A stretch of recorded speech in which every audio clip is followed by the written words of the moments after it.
Question number 9. A pendulum has a period of 3 seconds. Time period is given. Is measured as the inertial frame of reference. What do you mean by inertial frame of reference? The acceleration here is 0. In other words, the particle is moving with a uniform velocity. That could be taken. Or maybe you can also say that the particle is at rest. Okay. So this was determined. Say for example, I am sitting here.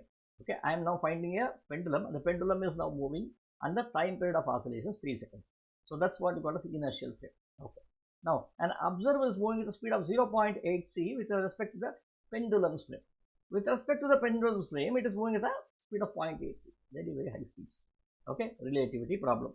So, what is the period of the pendulum measured by the observer? When someone is in the pendulum's frame, as it is moving, there is an observer, it is moving in that pendulum's frame.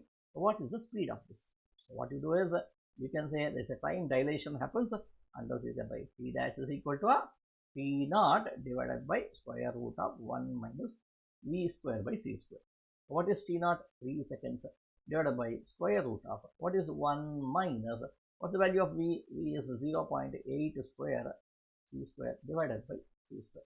C square goes away, which should be 3 divided by square root of 1 minus 0.8 square is 0.64, right? Which should now be equal to 3 divided by 1 minus 0.64 is 0.36, which should now be equal to 3 divided by square root of 3.6 is 0.6 over here. Okay, so 3 ones are 3 2s are. It should be 1 by 0.2, which should be equal to 5 seconds. So the answer is 5 seconds.